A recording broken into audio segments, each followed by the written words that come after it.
Welcome to episode number 84 of the Marine Layer podcast. We welcome on Geoff Baker of the Seattle Times. You know him for his Kraken writing, but he's also well-versed in the sports business world and a former Mariners beat writer himself.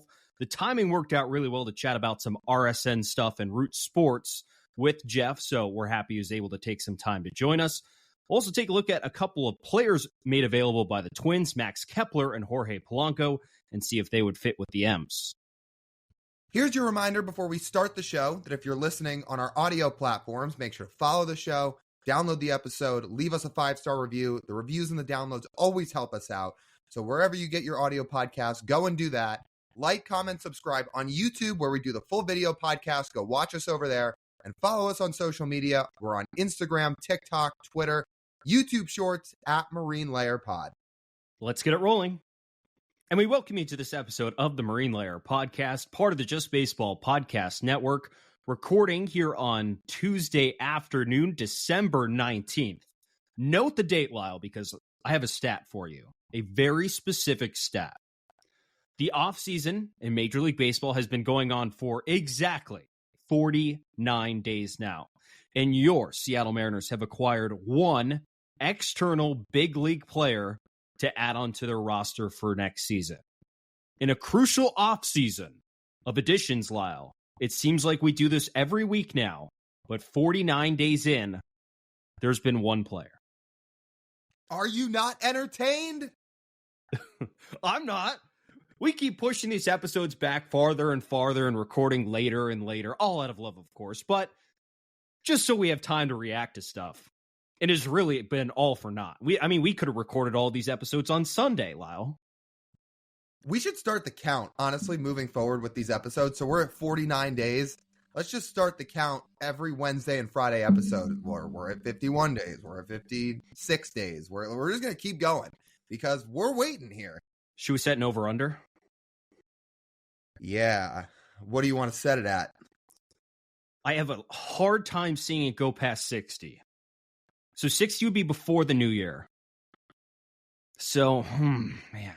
So I'll say 59 and a half. Is that good? I like that. I like that over-under.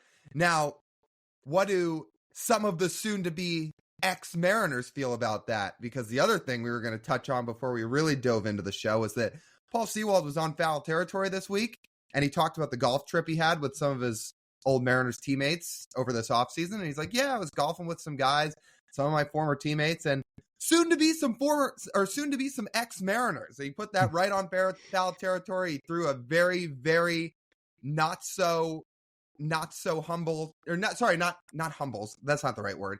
A very, very not so slight.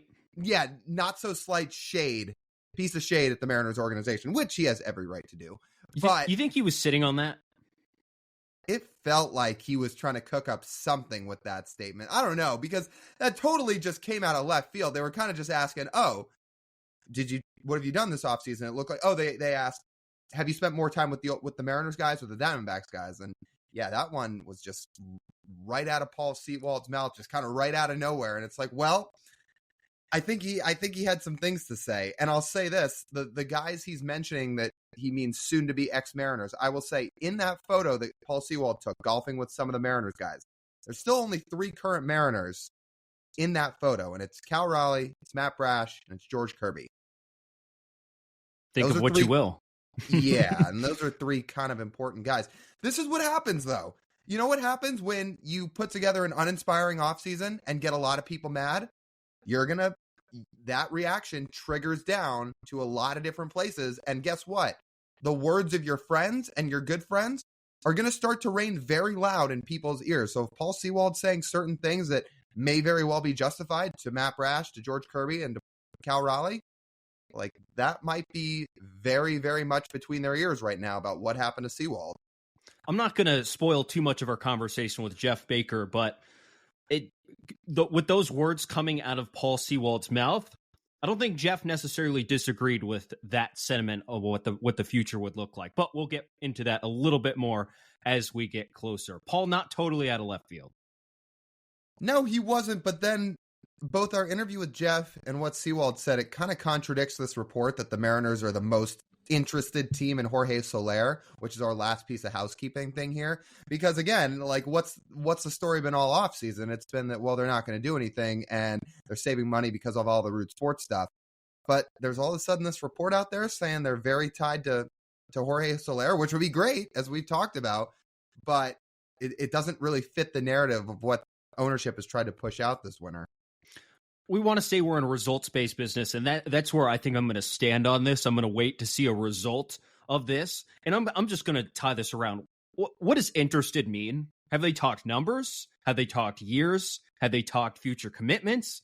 Have they talked about what Jorge Soler's role would look like on the team? Like, what does that mean?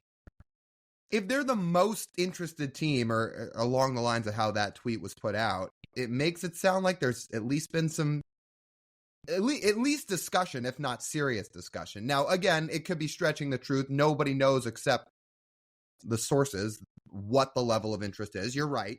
But they just made it sound like when that tweet was put out that maybe there's something there. Do you know what that could be? It could literally just be like agent negotiating that they want Soler to go to a different team. I don't even want to be a pessimist here, but if you're an opposing team, let's say you're second in the Jorge Soler sweepstakes, wouldn't you want to leak something out there that another team has been having these fantastic conversations with Jorge Soler just to make the other team, oh, I think we should put in a little bit more effort in this case, right? Yeah, that's probably fair. Yeah. And for all we know, it could be the same level of interest as that tweet last year saying how the Mariners checked in on Trey Turner. So, yeah. Great. Checked in. Trey, what's your price? Oh, it starts with a 3. Okay, nice talking to you. As they say on Shark Tank, I'm out. And also, let's consider the source, dog. What? You don't trust the source? It was John Morosi tweeted that, right? No. It wasn't. So it wasn't one of the big national reporters. It was. I'll have to find the tweet, but it was not one of the. It was not one of those guys. It wasn't Morosi. Here, okay. I've got it right here. The guy who tweeted it out yesterday was Francis Romero. Okay, so not Morosi. You know what I've come to realize this offseason? Whenever John Morosi tweets, I'm just going to scroll past it. I might not want to read it. I'm just going to scroll past it. He has tweeted a lot. And it is very much along the lines of interest and checked in on. And I believe was the one who tweeted that the Mariners checked in on Trey Turner last offseason. His track record has not been very good this offseason. No, it's been a tough offseason for John Morosi. And the thing about him is he got the Teoscar Hernandez thing right last year. He was a few days ahead of everybody else with the Mariners and Teo. So for a while, that held over, where especially early in the offseason when he was saying, oh, the Mariners are linked to certain people, you'd see some response of things along the lines of, oh, well, Morosi, he's pretty plugged in with the Mariners. He knew about the Teoscar Hernandez thing. What do we know here? And now the narrative here in mid to late December is John Morosi has tweeted every single person linked to interest in the Seattle Mariners, or the Mariners linked to having interest in every single free agent. So now people are like, yeah, I think this guy's tweeting just to tweet. Yeah. I mean, he's got content to fill. I mean, this is a guy who went on MLB Network and said it wasn't like direct interest in Yamamoto, but considering some of the numbers thrown out there for Yamamoto and some of the stuff we're hearing on the contrary, I'm like, where does he get this? The Mariners maybe made one phone call and say, hey, Yoshinobu Yamamoto. Hey, Ichiro played here. It's like, or they say, hey, we really like what you can do. His agent says, our starting point is $250 million. And Jerry hangs up the phone. He's like, well, I wish ownership would give me the reins to do that. However, this is where the conversation ends. Here are two guys, Lyle, in our first segment here today that are available. We have two kind of matching franchises here, dog, that could do a transaction here as we propose in this episode. The Twins are doing much what the Mariners are doing this offseason. They're trying to shed payroll. They've lost, I believe, their Bally Sports deal, and they're trying to shed $20 to $25 million off their payroll. And they're listing two soon-to-be free agents in Max Kepler and Jorge Polanco as casualties of that. Both of them cost around $10 million each. And again, both are free agents after the 2024 season. Let's start with Max Kepler. I think he's the favorite among both of us. I think he's the better defender of the two. He's an outfielder. You have a need in the outfield right now. And he's coming off his best offensive season of his career. So, Lyle, what do you think of the German Max Kepler? Does he fit on the Mariners? He does, because they need outfielders. As we've said, the corner outfield spots right now are totally up in the air. And Kepler is not just a proven big leaguer, but a big leaguer who has had a track record of some success. Now, he's not going to be the flashy guy that you could go out and get. He's not Randy Arozarena, but he would help the lineup. What did we say back when we highlighted Lourdes Gurriel, who, by the way, is now off the board? We said if Lourdes Gurriel is about the third best bat they'd sign all winter, we'd say, great, sign us up for that. That's about how I feel about Max Kepler. Now, it's probably not going to happen now, as we've seen the way this offseason has gone. But if it was to go our way, I would say if Max Kepler was the third best bat they signed all winter, great, sign us up. His Savant page was really good this past year. He hit the ball very hard. You mentioned it was his best offensive year, 24% above league average as a hitter. He does have some power, and he doesn't look like the world's greatest defender, just off like your first look. But he does play good defense in the corner outfield spots. He can really defend out there. So if you want to take all those things into account, along with the fact he shouldn't cost a whole ton in a trade, yeah, I'd be interested. Again, this is not the flashy move. I don't think this is going to inspire World Series confidence into the fan base, but it would be a move that makes him better. It's not the flashy move, but it definitely is a move that makes you better given what the Mariners have in the outfield. He made a significant emphasis this past season to hit the ball a lot harder. He used to be a guy who would make a point to walk over 10% of the time, and then he'd keep his strikeout rate well below 20%. Well, this past season, he essentially sold out for a little bit more power, and it benefited his offense. As we mentioned, he did have one of his better WRC pluses of his career, 124. And more importantly, he did it outside of the juice ball season. He's really only had two good offensive seasons, and one of them was 2019. And for some of these guys, you can just kind of throw 2019 out the door, like Max Kepler, who hit 36 home runs in 2019. You're like, Max Kepler hit 36 home runs? Yeah, maybe there was something up with the ball there, Rob. Anyways, but he made an emphasis. He hit the ball harder. He had better expected numbers this past season than he did in 2019. And it was by a pretty significant margin, too. And you have all that on top of the fact he doesn't have the Teoscar Hernandez strikeout problems or the Teoscar Hernandez walk problems. Like, his quote-unquote down walk years are 9%. Like, you take that. That's still above league average. Oh, you 100% take it. I will say, when he hit the 36 bombs in 2019, that was part of that Twins team that was just mashing homers left and right. You know what Mitch Garver did that year? The guy hit 31 bombs in just over 90 games played. Like, talk about a juice ball. But there was nothing wrong, Lyle. Nothing was up with the ball. No, they didn't do anything. And then, home runs magically went down. I'm sure it was a coincidence. The only thing about Kepler is, again, we talked about he's really only had two good offensive seasons.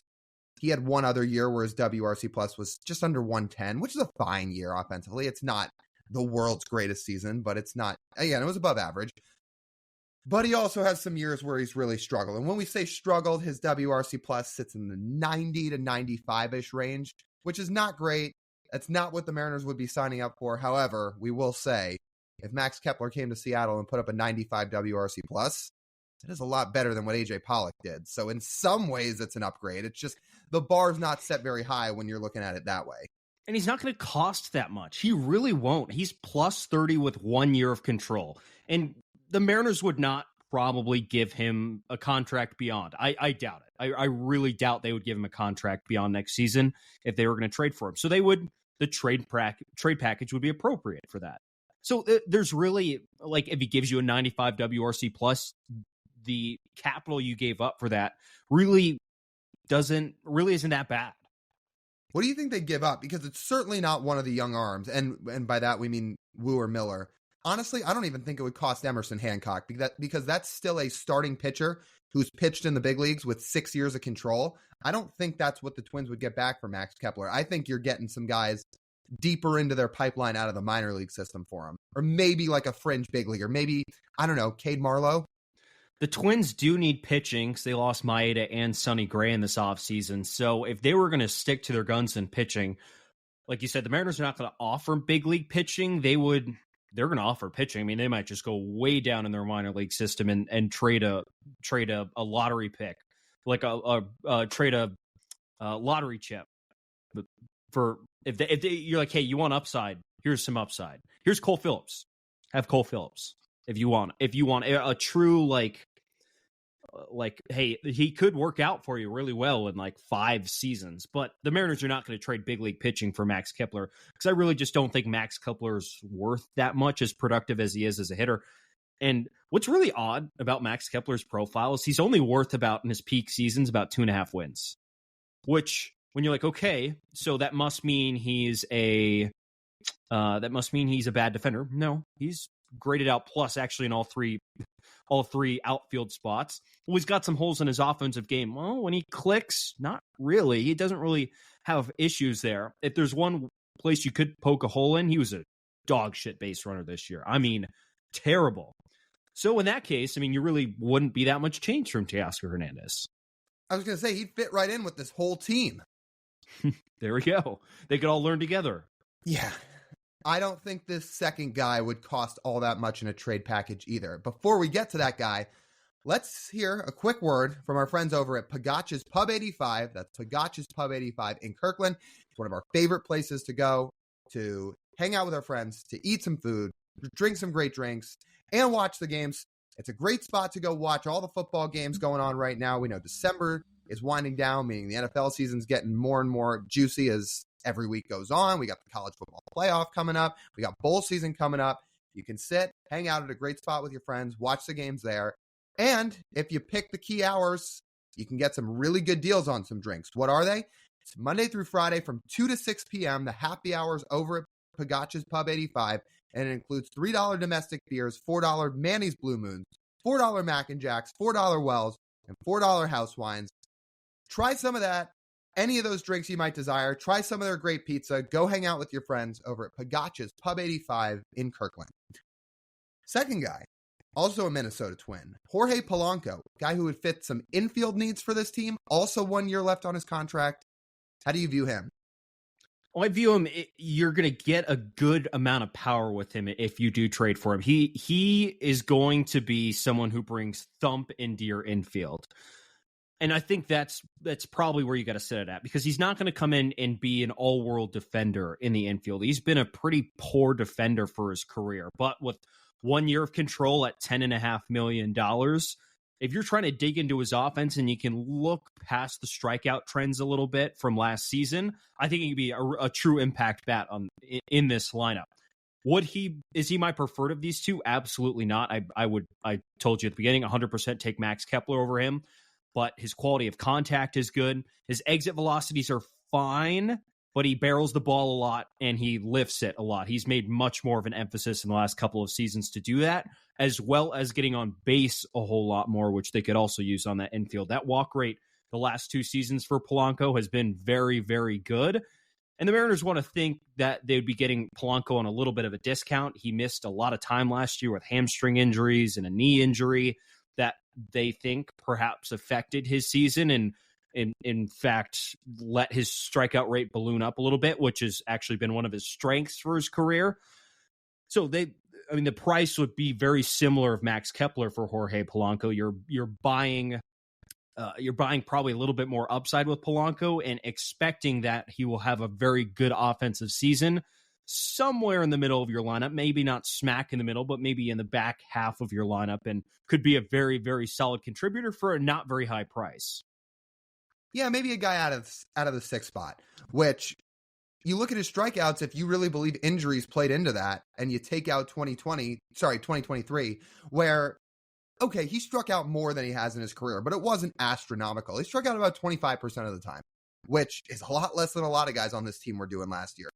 Other than that, he's never eclipsed the 20% mark in any full season he's played in the big league. This is not a guy that strikes out a lot. In a lot of ways, he fits what the Mariners would be looking for, combined with the power, combined with the ability to play infield. The only caveat here is, like you mentioned, he's just not a very good defender.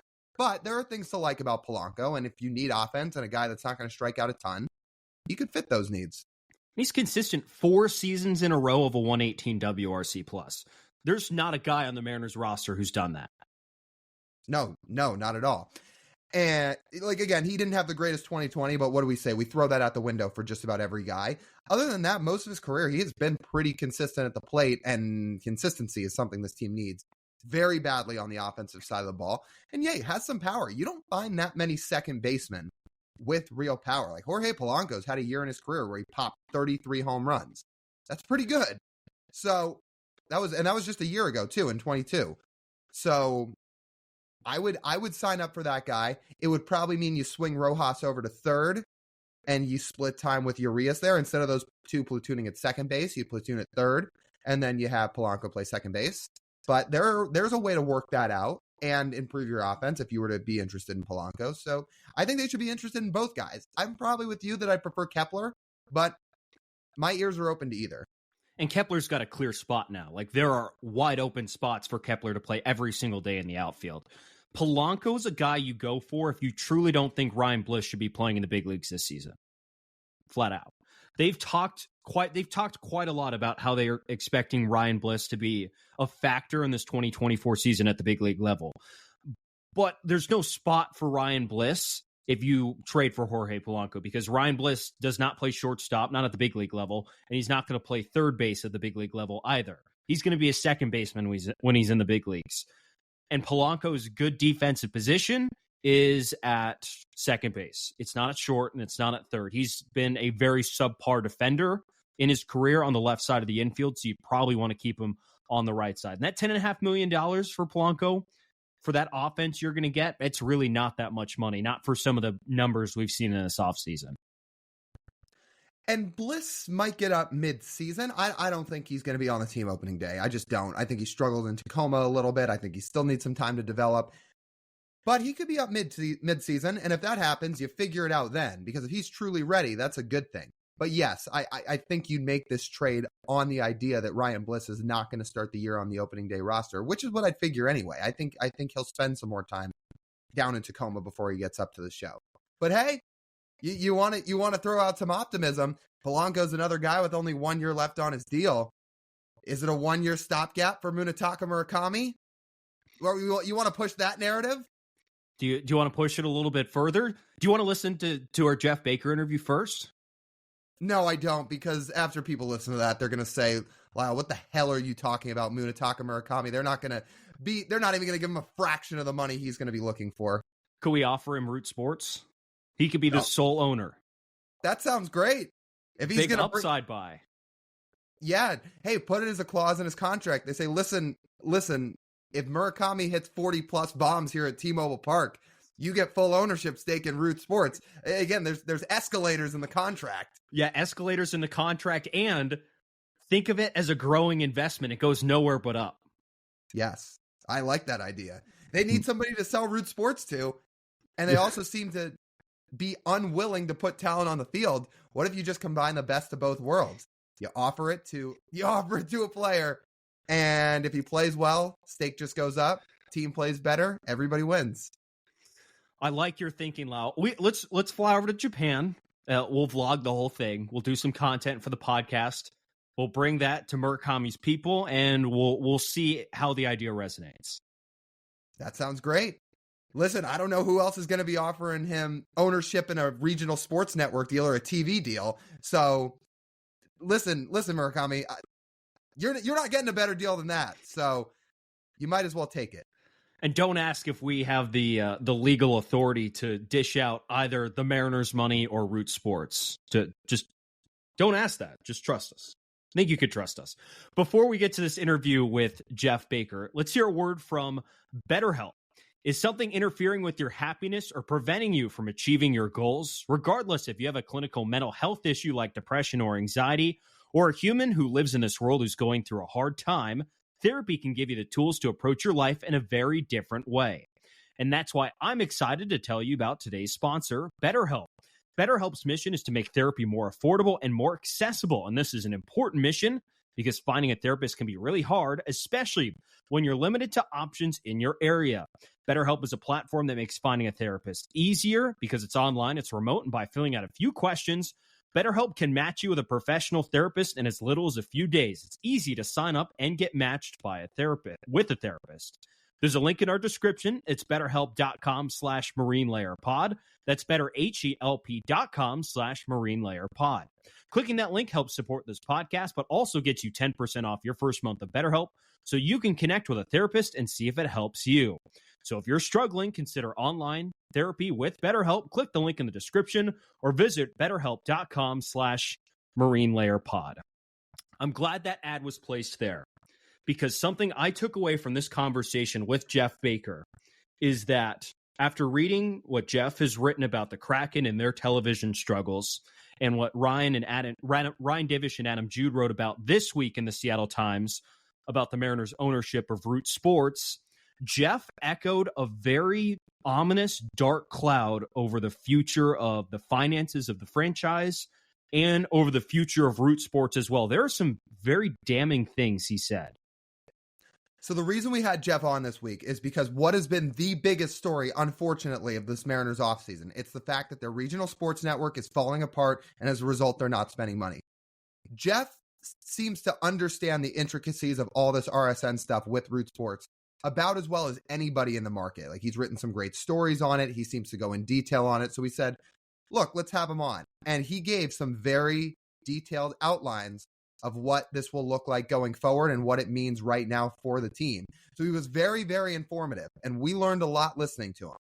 But we're gonna warn you here to proceed with caution, because if you want to keep your positive outlook of the Mariners going forward, we'd probably advise you to ease off listening to this interview. It might not be what you want to hear. And I just want to remind people, if you forgot, Geoff covered the Mariners as recently as 2013 and wrote a lot about their eventual acquisition of Root Sports. I think before then it was Fox Sports Northwest and their regional sports network. So like he knows this stuff and the potential money-making aspect of all of it, and for how it's sort of unraveled here over the last few weeks or month or year or so, and not looking good. Okay, so we're not going to keep you any longer. Let's get to our interview now with Geoff Baker. All right, we welcome on Geoff Baker, the Kraken writer for the Seattle Times. He's also an author, a sports enterprise, and investigative reporter.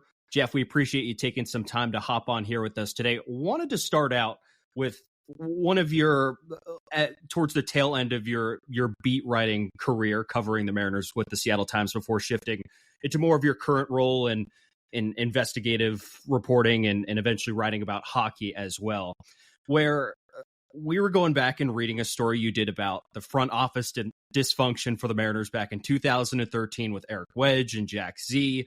And rereading some of those clips in that article, getting ready for this interview, I'm like, wow. I mean, people should have been just over the moon pissed about this. And here we are 10 years later, and people seemingly are more pissed than they've ever been about the Mariners. And reading some of your stuff back 10 years ago, Geoff, I'm shocked that did not top it. Well, I mean, people should have paid more attention 10, 15 years ago. I'm kidding. I'm kidding about that. No, I mean, I think what's happened since is the fans have had another decade. I mean, look, hindsight's always 20/20, right? A lot of the stuff we were writing about the team back in, let's say, 2009, 2010, 11. And I would say, in all fairness, looking back, some of it was a little ahead of its time in anticipating what was going to happen with this franchise. I mean, look, it didn't take an expert in economics to realize that the Mariners were not spending as liberally as some franchises in baseball. And let's face it, there's no hard salary cap in baseball, right? So the object is really to spend whatever it takes to win. And in the Mariners' case, they weren't spending enough. You'd have people arguing, well, the Oakland A's, they spent far less with Billy Beane and they were able to do far more. Well, that's great. But these are the Mariners. They're not Billy Beane. They're not the Oakland A's. The Mariners for years had problems, had struggles developing young talent, and identifying young talent to begin with and then developing it afterwards. That was tough. And so what do? What's the one thing you can do in baseball if you're a franchise that doesn't necessarily develop the best young crop of talent? Well, New York Yankees did it for years. Just spend your way out of trouble. And the Mariners, they would spend money, relatively, though, to other teams and relatively to some of the resources at their disposal. And this is back when I was covering them. They weren't always doing that. In fact, sometimes they were spending far less than they were capable of spending. And, I think people were willing back then, the fans I'm talking about were willing to, and some media members were willing to give them the benefit of the doubt. They said, hey, they're doing it the right way. They're drafting young, they're going young, going cheaper, which is great. But, eventually you have to bear fruit with that. You have to get results. Pro sports are a results-oriented business. And the reason they are is because you're asking people to pay full freight to see your team, whether they're developing young players or whether they're putting superstars on the field to try to actually win something. You're still paying the same amount for your tickets. You're still paying full price. And so it has to be a results-oriented business. It can't always be about the process. And I think it took people some time to figure that part out. I like to call it the market maturing a little bit, the sports market here in Seattle maturing a little bit over the past decade, not just in baseball and other sports as well, where people sort of realized that. They sort of came to that conclusion on their own.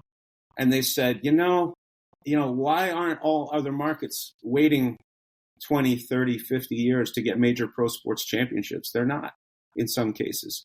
It's okay to push a little harder. It's okay to demand a little bit more.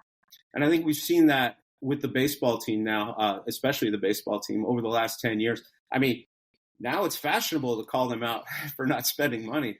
Back when I was doing it, it was very controversial at the time. And I think the sports fans have now had 10 more years in hindsight to see where things are going. They've seen certain patterns. And they're at the point now where they've hit their saturation with the Mariners. They don't want to hear any more excuses about why they can't spend, why they can't go for it. They've waited. They've put in the waiting time. And now, even though the Mariners probably have a bit of a legitimate excuse for putting the brakes on and for being a little more fiscally conservative, the fans don't want to hear it because they've heard it now going on, past the 10, 15 years ago when I was writing about it. I mean, they've heard about it going on a quarter century. And they still have nothing to show for it. And I think here we are 10 years later, and I think that's why things are at the boiling point that they're at. I don't think anything's changed all that drastically, but I think that the fans' patience level for it has changed. Part of that legitimate concern, and part of the reason we wanted to have you on here, is you 2 weeks ago wrote about the Kraken and their future on Root Sports and how the viewership has been very flat for them in their now third year of existence and playing primarily on Root Sports and now tucked away on the highest tier of cable packages. And you suggested, hey, if they really want to make this work, they should broadcast all their games for free. They should, if they get the opportunity, leave their Root Sports deal and then go for free and essentially just try and reach as many people as possible. How does that affect the Mariners and their financials with how Root operates? Because now I would imagine now they're not getting their money's worth on Root for those Kraken broadcasts. Well, I mean, it depends how you define, how does it affect them? And it also depends on how much longer you think this regional sports network has to survive. Look, obviously, if you take the Kraken off and you take the Portland Trailblazers off as well, then you're going to be down to one entity, basically, which is the Mariners and some secondary football being played out in Idaho and Montana and those places. I mean, that's not what you would call a prime content for any regional sports network. I thought, when the Kraken came on board and the Blazers as well, it made Root Sports a lot more interesting as a destination for viewers to go to. So you lose those, it's obviously taking away from it. That said, there's the bottom line consideration. And look, I had a very different opinion about this a year ago today. Back then it looked like RSNs might have another 3 to 5 years to run before they would really start to be where they're at right now. And I told fans, I wrote a column saying, look, like the future's in your hands. If you don't want to watch pro sports, you don't want to pay for it. I mean, somebody's got to pay for it because all these salaries aren't going away. So you got to make up your mind. If you want to see your team, you're going to have to pay the freight. The thing is, a couple of weeks after that is when we first saw the bankruptcy start to happen. We first saw Warner Brothers Discovery walk away from all their RSN commitments, including, this one now that they're a minority stakeholder in with the Mariners. And so that changed the ball game dramatically. That accelerated the timeline for the death of the regional sports network model. And so here we are today. And so if you're the Mariners and you want to bleed as little money as possible, you're going to be bleeding money. There's no two ways about it. But do you want to be gushing that money out into the street? And so, let's say they're paying anywhere from 15 to 30 million a year. That's the going rate for NHL teams. I'm told that they're paying the Kraken somewhere up in the neighborhood of $20 million. It might be give or take a couple of million. But that's a lot of money to spend to get the ratings that you're pulling in right now, which is something like a 0.7 rating for the Kraken. That's not giving you bang for your buck if you're the Mariners. And so what's changed dramatically now from where my opinion was a year ago is the Mariners might be willing to let these guys out of their contract. They got 2 more years left to run, and honestly, from what I'm hearing on the street, that's exactly the direction things are going to head in. They're very likely to head in now, especially with the Blazers as well. That situation's not going great down in Portland.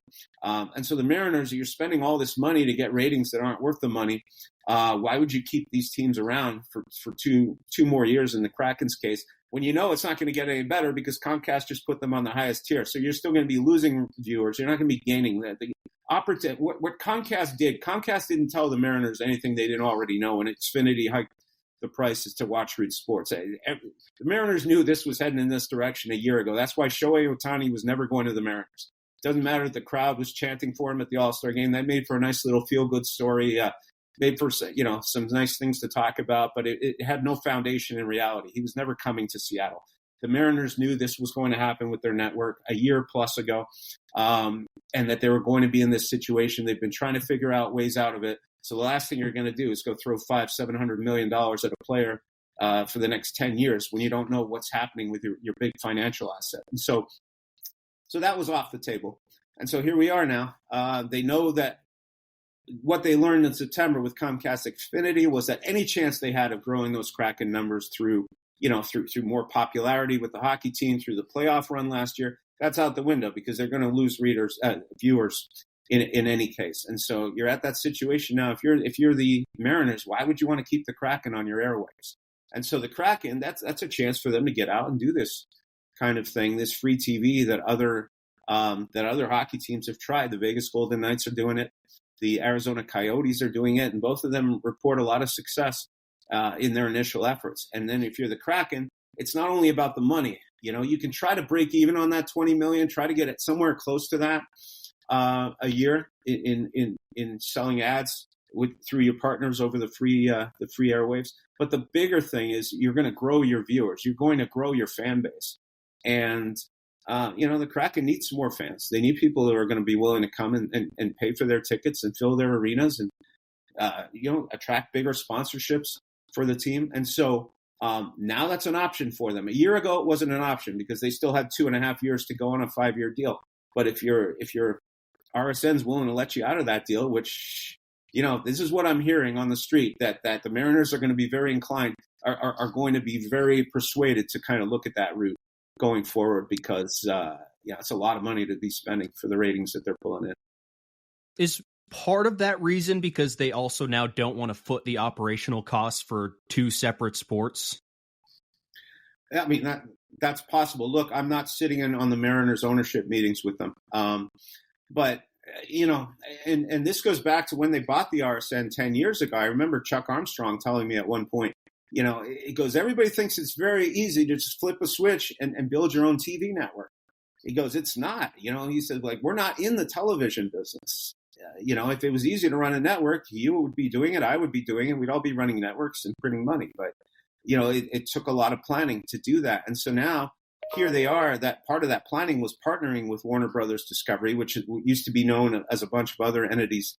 But first it was DirecTV, then they changed it to AT&T Sports. It keeps changing names every 6 months, which is probably part of the problem with branding. But that was their partner, and they did all the infrastructure for them. So the Mariners didn't have to worry about that. So now, are you going to want to go into the TV business by yourself and do that for other sports? Or do you want to simplify things since it's going to be difficult to begin with? Do you want to simplify things by limiting it to your own in-house broadcast Or do you want to just get out of the TV business entirely and go under Major League Baseball's umbrella and sell yourselves in a national package with a bunch of teams that are linked together? I think everybody's still trying to figure that out right now. But certainly doing it for multiple sports would probably be more difficult than trying to produce their own broadcast. And I say that as a layman who doesn't, know a thing about running a TV network. But that's what I'm told. The other thing that they could look at, there's people they could get from their former partnership to serve as consultants to them. People who work for Warner Brothers Discovery in the executive ranks, they could come over and work as consultants for the Mariners to try to help them out. And in fact, I'm told that Warner Brothers has been trying to point the Mariners in the right direction. They've done that with all the other deals that they've walked out on in other markets, such as Vegas or Colorado. They've done that as well. They've tried to consult with them and help them kind of transition into the next reality that they had to go to. Do you think they should have seen this coming? Like with how RSNs are starting to trend, we've seen other teams lose them over the last year or two. And these are people they're billionaires, right? These are supposed to be really smart business people. They're supposed to be very good at making business decisions. Do you think they should have seen this whole collapse coming well before it started to really happen? I think, in fairness, I think they have seen it coming. I was writing columns for the Seattle Times back in 2015, 2016 about, fears that cord cutters were going to eventually erode the RSN market over the next decade. And that's, in fact, what's happened. Here we are almost 9 years later, 8-9 years later, and it's finally come to fruition. I think they've been trying to look at different things. You've seen the Mariners have done experiments on YouTube TV. They've shown games in different capacities through streaming. The problem is, and everybody says, oh yeah, it's simple. Just have a Root Sports streaming app and voila, your problems are solved. And just do a streaming app strictly for Mariners and Kraken and I'll take it, or do it only for the Mariners and I'll take it. Problem is, it's not as easy as people make it sound. It's a very expensive thing to do.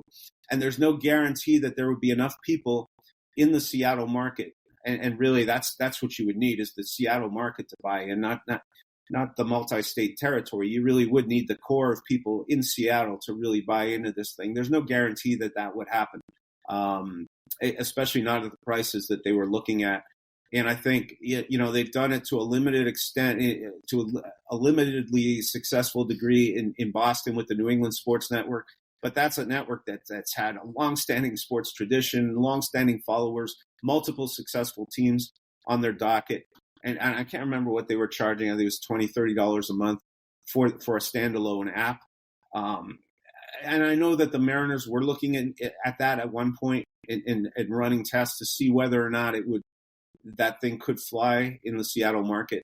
In all fairness, I think what happened a year ago really did speed things up quite dramatically. Not a year ago, it happened 10 months ago in February of last year, where all these bankruptcies started happening and Warner Brothers started walking away. But I said earlier in your show, the Mariners have known about this for a year plus. So I think they had an inclination that Warner Brothers was going to start walking away before the official announcement. At least I would hope so. That a partner would hopefully tell its partners what it was thinking of doing. And that's why I said it from the outset, there was no chance Shohei Ohtani was ever coming to the Mariners at any point this year, regardless of what happened at the All-Star game. And so I think they were well aware of it by then. But it's like being on a ship with a giant iceberg coming your way, and you can't steer the ship out of the way in time. What do you do? I think they were in a mode the last year or two, the Mariners probably in a mode where they were just trying to steer the ship enough so they would take a glancing blow and not maybe have an entire shipwreck happen when the iceberg hit. It's just one of those things, you see it coming and you're looking for ways out of it, but the answers aren't always there. All that's there is cord cutters cutting, not wanting to spend what it costs for sports, and we still don't know what the answer is to it. Now, we still know there's a lot of people that don't want to pay for sports, but they also want to watch sports. They want to watch them for free, but that's not how it works. When we had teams on for free 30 years ago when I was growing up and going to high school and stuff, we saw them once a week if we were lucky, once, maybe twice a week. We weren't seeing every single game shown for free. And so people are still trying to figure out that model. Okay, so off that, you're talking about you don't think the Mariners ever really had any intention to sign Shohei based off what had happened with their TV deal. My follow-up to that is, I'm certainly not sitting here saying they're losing no money off everything that's going on around the RSNs. But that being said, I guess I look at teams like the Diamondbacks and the Padres who have lost their TV deals. Padres are top 5 in payroll. Diamondbacks have added a bunch of players this winter already. And I know you're not covering the Mariners beat anymore, but do you feel like they truly have no money to spend? Because I guess from where I'm sitting, just as a fan and somebody who does a podcast, it's hard for me to believe they truly don't have any resources to spend. No, I mean, that's a very good question. And I will fall back on this. So for years, I have written, and you go back, you read my stuff, and it's been pretty consistent on this, that sports fans have to be aware of what they're buying into as sports fans. And what I mean by that is this is exactly why fans should be very hesitant when teams come to them asking for public money, when they come asking them to build a stadium, when they come asking for money to maintain that stadium, and all kinds of other stuff. When it comes to public dollars, you got to be very leery of that, because those teams are then going to turn around and they're not going to spend any of their own money to make their teams better. They're only going to spend the money that other people give them and that other people make for them. And that's been the way pro sports have operated for generations now. They will take all the money they can from everybody else.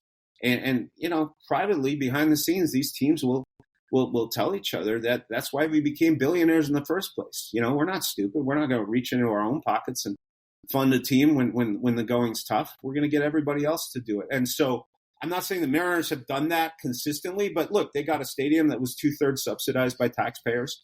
They then went back and got another $100 million plus commitment from those taxpayers about 5 years ago to continue the ongoing maintenance of the supposedly public facility that was built, Safeco Field, now T-Mobile Park.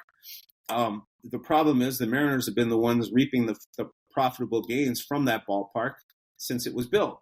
It's not the taxpayers that are making that money. And so there is this sense in Seattle that the Mariners owe people something, that they owe it to themselves to reach into their pockets and fund the bill. And we can have that philosophical discussion, and it has been held by economists, sports economists far more intelligent than me when it comes to money.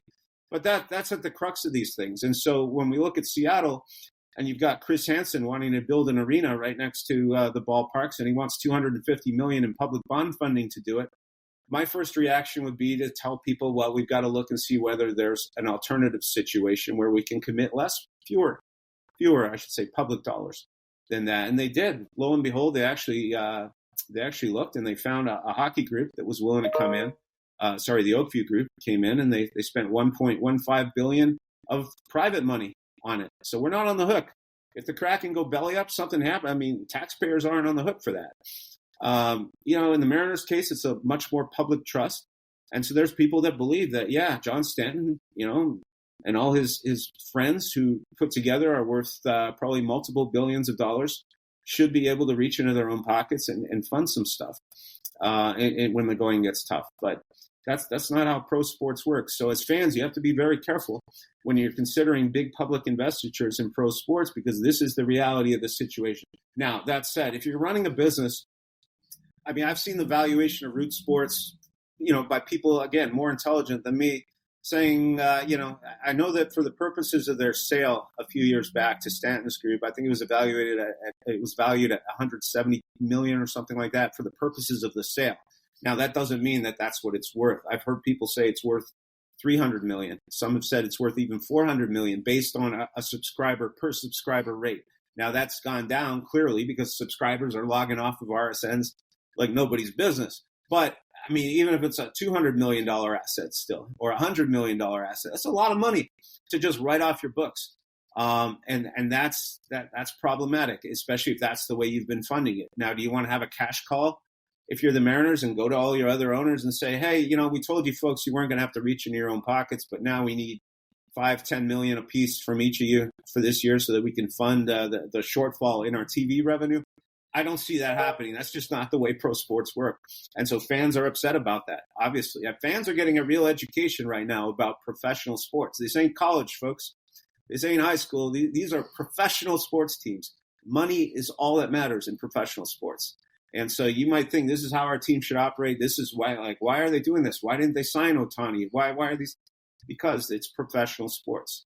And we can look at the Padres. Padres did go out and offload a big asset to the New York Yankees.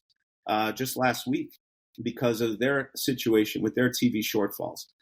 When you're talking about baseball, I mean, baseball teams, I don't know their media rights off the top of my head, but a lot of those teams are bringing in $70 million plus a year in TV money. If that's going out the window, you can't just replace that kind of shortfall overnight. It doesn't matter if you're a billionaire. That's a lot of money we're talking about. And so I think the Mariners do have something legitimate to complain about here with their finances. I think they have something legitimate to be concerned about. That said, and I know I'm talking a lot, but there's a lot going through my head here. But that said, when they were making a lot of money hand over fist from the RSN, from Root Sports, you didn't exactly see them jacking payroll up to 200 million plus. So, you take a little bit with a grain of salt. I think they have a reason to be concerned. Could they be overstating their concerns just a little? Look, the history of the Mariners has been to be cautious financially. They've been very cautious as an organization when it comes to fiscal spending. And I think that's been proven year after year with the Forbes valuations and the lack of debt load that they've carried. I think that's the way they operate. And so now it's being exposed to a point that the fans don't like. And, it's easy for me to tell other people how to spend their money. And that's the way the Mariners have chosen to do business. Were they making more money before they added on the Blazers and the Kraken on Root Sports? I don't know. I'm not privy to their financials. I know they were doing very well. So the part when they bought their RSN a decade ago, the big sales piece of that, the big attraction for baseball teams to own their own RSN is it's a license to print money. And why I say that is because teams typically have to share all their revenue from media rights with the other Major League Baseball clubs. It's written in their in their agreement with each other. And so the difference is when you own your own RSN, as the Mariners do, there's a calculation that's made as to what your media rights are worth. And I can't remember off the top of my head what the Mariners were worth, maybe $80 million, something like that. I could be wrong about that, but they assign a figure to it. So after that, any money the Mariners make beyond that, they get to keep.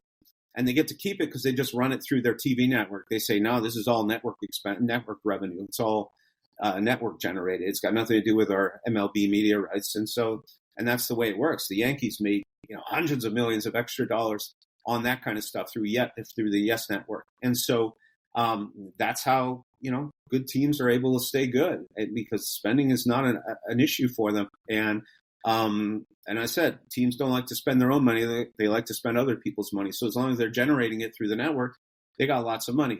So it was probably very reasonable to expect the Mariners to have spent more in the years that things were going well. With Root Sports, definitely up until right before probably the Kraken came around, right before the pandemic, I should say.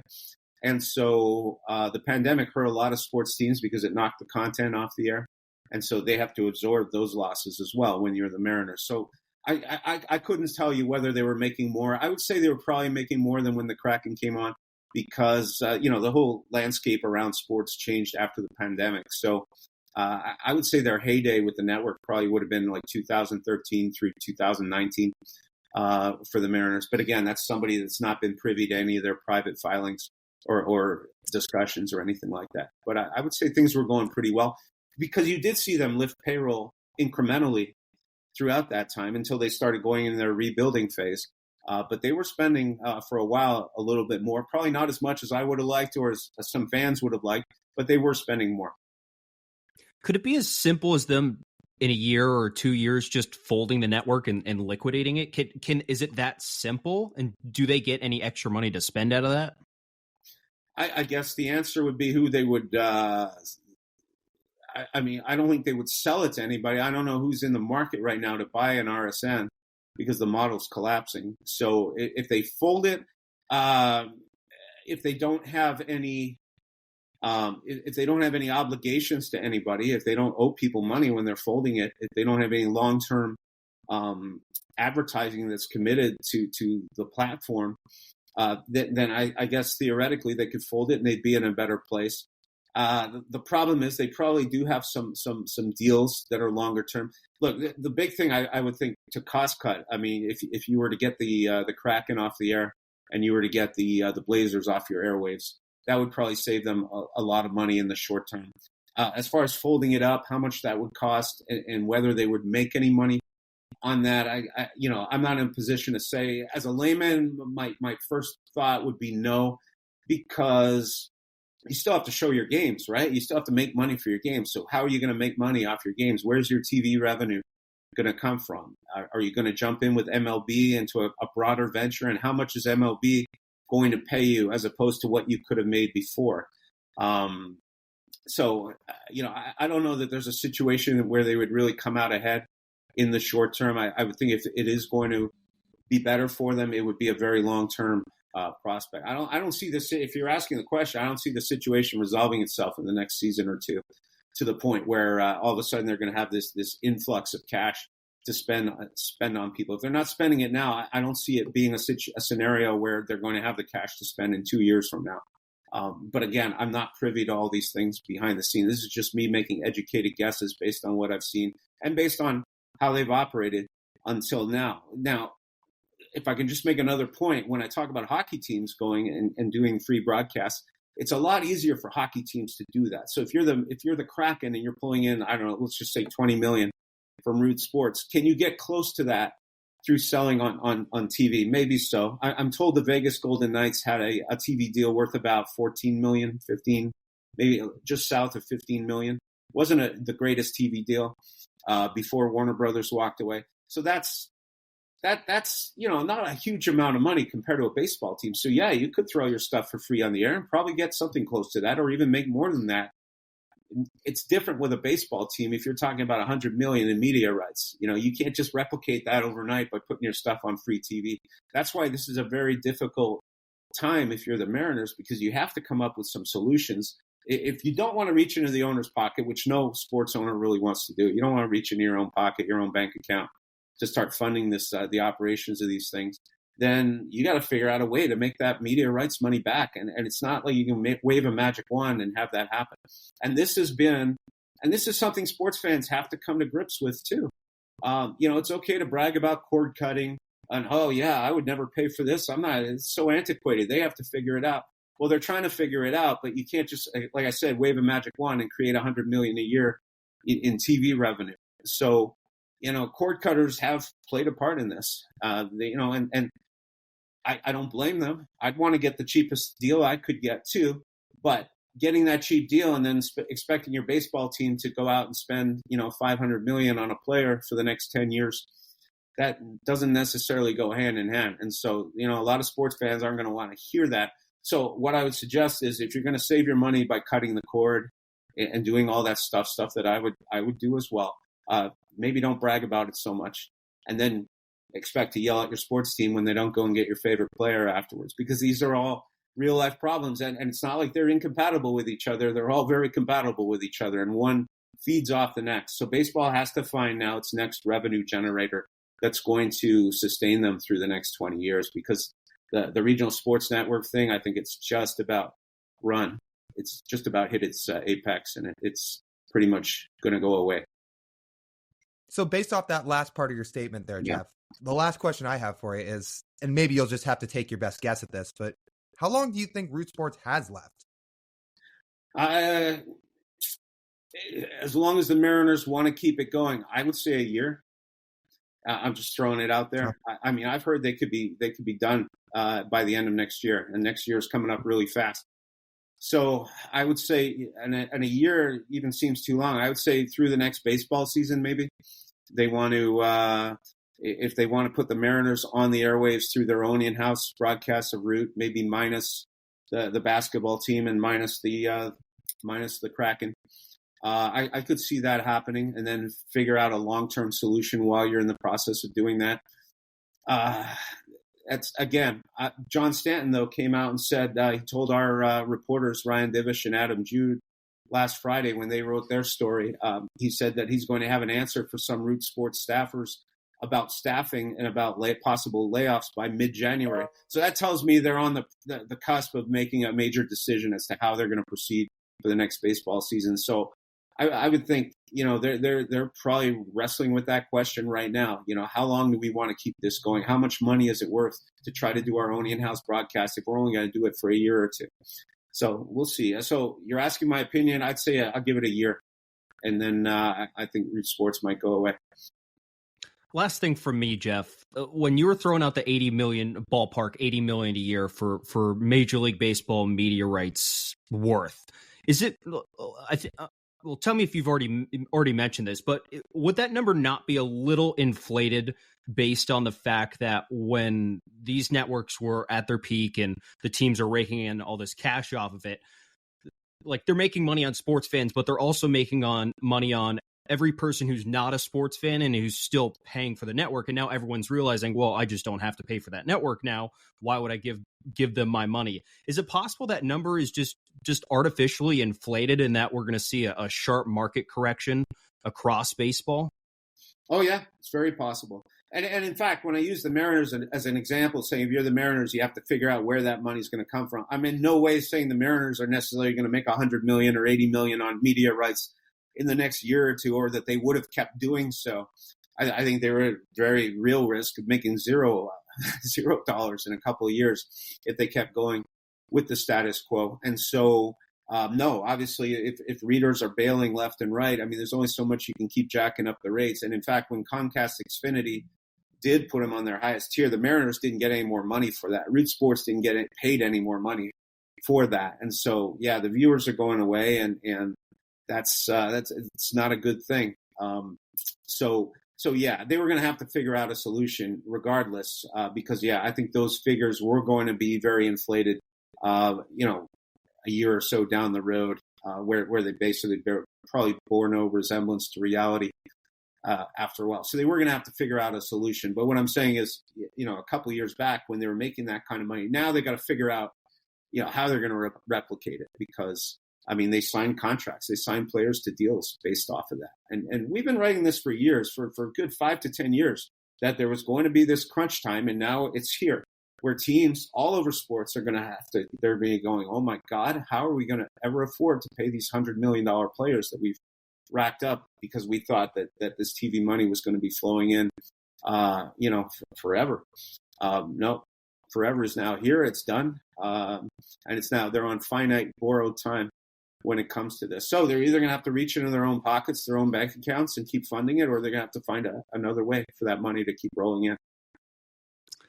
Well, Geoff, we appreciate you taking some time for us on a game day. I'm sure a very busy day for you with the Kraken at Dallas tonight, but appreciate you taking some time. I'm sure all of our listeners have learned a lot about this Root Sports situation because of you, and we learned a lot as well. So we appreciate you taking some time to join us here today. I appreciate you folks having me. It's a very complicated issue, and believe me, I don't pretend to have all the answers. And I don't envy the situation the Mariners are in right now. It's not one that any sports team wants to be in. Well, there's certainly a lot to take away from that interview. What of all the things we heard from Geoff stood out to you? Ooh, first off, it sounds like the business deals with the Kraken and the Trailblazers have been like some of the worst business mistakes you could make as the operator of a regional sports network. That's number one. Number two, the fact that might now might be a reason to cause Root Sports Northwest to not exist in a year. Not exist, period. Fold. A multi-$100 million company to potentially cease to exist in a year because of the current landscape of sports consumption. And how about the fact Geoff also mentioned that he wouldn't be shocked if they don't spend it all in free agency for the next 2 off seasons, let alone this one. I think that's what stood out to me the most, is we think this off season's been pretty disappointing from the start. Is this what it's going to look like for a while moving forward? I did not like the sound of that. And he was pretty flat out, and he said he was never buying any of the Ohtani stuff. He knew at the All-Star game when we're sitting there in the crowd and Ohtani's name is being chanted and everyone's getting so excited, and Geoff, knowing all of this, is like, I will caution you of getting excited for anything, just knowing what is coming. And the fact that a lot of this has been known about for years. A lot of the financials and the future of how this is all trending has been known for years. And just the fact that as soon as like 2 years from now, the Mariners don't even know how they're going to broadcast their games, period. Yeah. Can they just sign Jorge Soler? We need something positive to talk about. Like, something. There's been so much negativity in this offseason. I just want to hop on one of these podcasts and be excited about something. I like I said this to you before we even did the interview. This is what I'm about to say has nothing to do with Geoff, because Geoff was fantastic. Again, he was very, very informative. He knows about as much as anybody about this stuff. But I also hate at the same time we had to do this interview at this point in the offseason, because all I wanted to talk about this winter is how can the Mariners sign some impact guys and marquee free agents to make this team better. And instead we're sitting here talking about the intricacies of a TV sports deal. I hate it. Geoff also brought off one more really good point that I think I will finish here with. He made it a point to say, like, listen, to talking to fans, like, you want to see your sports team, you're going to have to pay, whether you walk through the gate at T-Mobile Park or you want to watch them on television. Somehow you're going to have to pay to watch them, because that's how the business works. And that's how a lot of the most successful teams have worked, getting enormous TV deals with lots of cable subscribers on top of enormous amounts of gate revenue. I'm talking about the Yankees, Dodgers, Mets, et cetera, et cetera, et cetera. Large brands. And saying for Mariners fans, like, part of the financial slump of all of this is there not being enough demand for the Mariners product itself to sustain through paying people wanting to pay for cable subscriptions, wanting to pay for tickets, wanting to like help provide other options. Where if Root Sports wanted to go to like a digital only strategy, they had built up this fan base of people willing to pay money to watch the Mariners and pay a direct fee directly to them to watch. Well, that's not only like, so I'm just thinking of it in that case, and to go balance on the other side of this, it's like, well, Mariners fans also now realizing have never had the equity built within them to want to do that. And thinking of the potential repercussions of 47 years of this coming back around and smacking the Mariners. What if the Mariners have been an ideal franchise for the first 45 years of their existence? They spent a bunch of money. They invested in growing multi-level generations of fans time after time after time, and they captured an entire region and made themselves a can't-miss product. But instead, Lyle, they've done the exact opposite, and they've given people no reason to cling on to the thing that made them the most money, which is a cable subscription to Root Sports Northwest. And now the other options, people would be like, no, I'm probably good now. And now it has all come around into a whirlwind of financial freefall. I'll say it again. Can they just sign Jorge Soler? From everything we just heard from Geoff, it doesn't sound like they're going to do that if it's really going to be a somewhat substantial cost. But I'm just tired of talking about all this stuff. All I want to have is some positivity and hear how, again, with a team that still won 88 games last year and wasn't all that far off. In fact, they were one game off from getting into the playoffs, why they can continue to build on that. Not about why everything's falling apart. This is draining me. It's tiring me out. The gap between the top teams in baseball and the Mariners of baseball is going to grow larger and larger and larger by the year. I think that's my final thought here. It's a sad thought, but it's probably not an untrue thought. So we'll leave it at that. Let's speak some positivity into existence. Hopefully there's something much more upbeat to talk about on Friday and something that can get everybody in a better mood. But we still do appreciate the time Geoff gave us to be as informative as he was and give us all the information he did. So with that, that'll just about wrap up this edition of the Marine Layer podcast. You guys know the drill. You want to listen to the full form podcast, you can do so wherever you get your audio pods. And if you do that, make sure to download our episodes, leave us a 5-star review, follow the show. Those reviews and the downloads do help us out a bunch. Watch on YouTube, go like, comment, subscribe over there, full video podcast. And follow us on social media on Instagram, TikTok, Twitter, YouTube Shorts at Marine Layer Pod. That's TJ. I'm Lyle. As always, we thank you guys for tuning in. We'll talk to you soon.